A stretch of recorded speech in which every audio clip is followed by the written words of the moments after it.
আজ তাক বাংলা এবারে আপনাদের সঙ্গে পরিচয় করাবো বাংলাদেশের এক বিখ্যাত অভিনেত্রী যিনি এই মুহূর্তে আত্মগোপন করে রয়েছেন, বাধ্য হচ্ছেন আত্মগোপন করে থাকতে। রোকেয়া প্রাচী, যিনি ওপার বাংলার বিখ্যাত একজন অভিনেত্রী, চলচ্চিত্র নির্মাতা। রোকেয়া, আপনাকে স্বাগত আজ তাক বাংলায়।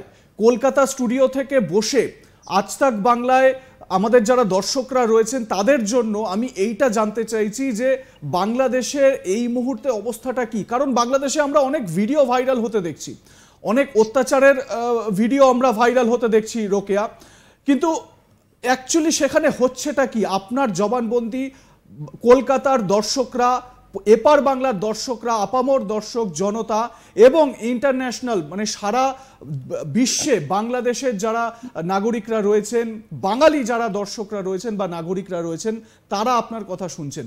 বাংলাদেশের অবস্থাটা কি এই মুহূর্তে? দেখেন, 5 তারিখের পরে থেকে যেটা শুরু হয়েছে, মানে গণভবন, প্রধানমন্ত্রী কার্যালয়, সংসদ ভবন থেকে শুরু করে বঙ্গবন্ধুর বাসভবন যেটি ছিল ধানমন্ডি 32 সমস্ত কিছু ভাঙচুর, পুড়িয়ে দেয়া।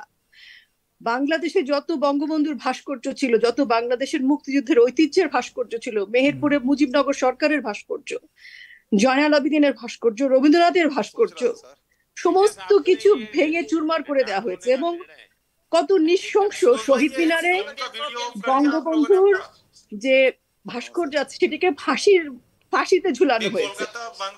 এবং এখানকার সারা বাংলাদেশের যারা হিন্দু সম্প্রদায়, লঘু সম্প্রদায়, তাদের বাড়িতে নানাবিধ অত্যাচার হয়েছে, মন্দির ভেঙেছে, তাদের বাড়িতে আগুন দেওয়া হয়েছে, লুটতরাজ হয়েছে। এবং একটা পর্যায়ে এসে যখন অসহনীয় জায়গায় চলে গেছে, তখন সেই সম্প্রদায়ের মানুষ কিন্তু রাজপথে নেমে এসেছে। এবং আমরা তারপর দেখছি কোথাও কোথাও মানে 5% জায়গা হয়তো হবে যেখানে এলাকাবাসী বেরিয়ে আসতে পেরেছে পাহারা দেওয়ার জন্য। সারা ঢাকা শহরে, সমস্ত ঢাকা শহরে প্রত্যেকটা বাড়িতে বাড়িতে লুটতরাজ হয়েছে। এবং সেখানে খুব বেশি হলে ধরেন 5 to 10% বাড়িতে, পাড়া মহল্লায় লোকজন নেমে এসে এখন প্রতিটা রাতে পালা করে সবাই পাহারা দিচ্ছে সেই লুটতরাজের। মানে আমরা 71-এর যে কাহিনী শুনেছি, এখন তার চেয়েও নির্মম জায়গায় দাঁড়ানো। 15ই আগস্ট আমরা শোক প্রকাশ করতে গিয়ে 14ই আগস্ট যে হামলার শিকার হয়েছি, পাশাপাশি 15ই আগস্ট বয়স্ক মানুষ যে শ্রদ্ধা জানাতে এসছে তার সমস্ত কাপড় খুলে ফেলে তাকে বিভৎস করে রাস্তায় কান্দর উঠবস করানো হয়েছে, মেয়েদের গায়ে হাত দেওয়া হয়েছে। এখন 15ই আগস্ট কি কেউ শোক প্রকাশ করতে পারবে না? রাজনৈতিক আলাপের ঊর্ধ্বে গিয়ে কি এই ধরনের আচরণ করা যেত না? আমি একটা বিষয় বোঝার চেষ্টা করছি, সেটা হচ্ছে এই 5 তারিখ, 5ই আগস্টের পর থেকে বলা হচ্ছে যে এই 5 তারিখ হচ্ছে গিয়ে বাংলাদেশের নতুন স্বাধীনতা। তার মানেটা কি? তার মানে কি বঙ্গবন্ধু শেখ মুজিবুর রহমানের যে আত্মত্যাগ, যে বলিদান, যেটার জন্য শুধুমাত্র বাংলাদেশ নয়, বাংলাদেশের জাতির জনক তাকে একটা মুছে ফেলার চেষ্টা হচ্ছে, সেটা আমরা দেখতে পাচ্ছি। কিন্তু শেখ মুজিবুর রহমান শুধুমাত্র বাংলাদেশ নয়, আপামর বাঙালির বঙ্গবন্ধু হিসেবে পরিচিত তিনি। সেটা কি ওপার বাংলা কি এপার বাংলা, এপার বাংলাতেও বঙ্গবন্ধুর জন্য সমান সম্মান, সমান তার জন্য শ্রদ্ধা রয়েছে। সেই ভাবধারাকে কি একেবারে মুছে ফেলার চেষ্টা হচ্ছে? এই নতুন স্বাধীনতা পুনর্জন্মের আমি কোনো অর্থ খুঁজে পাই না। এই নতুন স্বাধীনতার মানে হচ্ছে ভাঙচুর, লুটতরাজ হবে। এই বাংলায় হিন্দুরা থাকতে পারবে না, এই বাংলায় হিন্দুরা কথা বলতে পারবে না, আমরা কোনো কথা বলতে পারবো না। আমার মনে হচ্ছে তারা যদি মনে করে যে কাউকে আমি মারবো, মারতে পারে, আমি কারো বাড়ি ভাঙবো, ভাঙতে পারে। তারা যদি চায় বঙ্গবন্ধুর ছবিকে ফাঁসিতে ঝুলায়, বঙ্গবন্ধুর ছবিতে তারা যা করছে, যেভাবে বঙ্গবন্ধুর মূর্তিতে ফাঁসি দিচ্ছে, তার মানে কি পশ্চিম পাকিস্তানিরা বঙ্গবন্ধুকে ফাঁসি দিতে চেয়েছিল। পশ্চিম পাকিস্তানের কারাগারে বঙ্গবন্ধুর কিন্তু বিচারে ফাঁসি কার্যকর করতে পারেনি তারা। তো আজকে আমরা দেখছি বঙ্গবন্ধুর ভাস্কর্যে ফাঁসি দিচ্ছে, বঙ্গবন্ধুর ইতিহাস ঐতিহ্য মুছে দিচ্ছে। তার মানে কি আমাদের যে 1971 সালের যে ত্যাগ তিতিক্ষা, বাংলাদেশের যে ঐতিহ্য, সেটি তারা চায় না। তারা সেই মুক্তিযুদ্ধকে স্বীকার করতে চায় না হয়তোবা। তাহলে কেন এটা হবে? বঙ্গবন্ধু কি শুধু বাংলাদেশে, শুধু বাংলাদেশ আওয়ামী লীগের?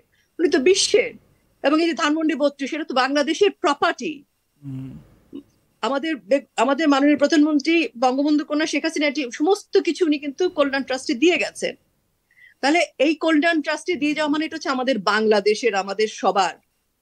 সেই 32 নম্বর কেন পুড়িয়ে ছাই করতে হবে? কেন কেন রোকেয়া, আমাদের আমি সবার বাড়ি এখানে আমাদের এই এপার বাংলার দর্শক যারা রয়েছেন, বাঙালি জনতা যারা রয়েছেন, তাদের জন্য একটু বলে দিই, এই যে বারবার 32-এর ধানমন্ডির বাড়ির কথা উঠছে, ধানমন্ডি 32-এর বাড়িটি হচ্ছে শেখ মুজিবুর রহমান, যে বাড়ি থেকে 1971-এর 25শে মার্চ, রোকেয়া আমি যদি কোথাও ভুল হই আপনি আমায় কারেকশন করবেন, আমি যদি কোথাও ভুল হই আপনি আমায় কারেকশন করবেন, 25শে মার্চ 1971 ওয়্যারলেসে তিনি বাংলাদেশের স্বাধীনতা ঘোষণা করেছিলেন এবং এই বাড়ি থেকেই পশ্চিম পাকিস্তানের সেনা বঙ্গবন্ধু শেখ মুজিবুর রহমানকে গ্রেপ্তার করে নিয়ে গিয়েছিলেন এবং বঙ্গবন্ধু সেই সময় গুলি চালাতে বারণ করেছিলেন বলে সেনা সেই সময় গুলি চালায়নি, কিন্তু তার আগে তছনছ যা করার করে দিয়েছে।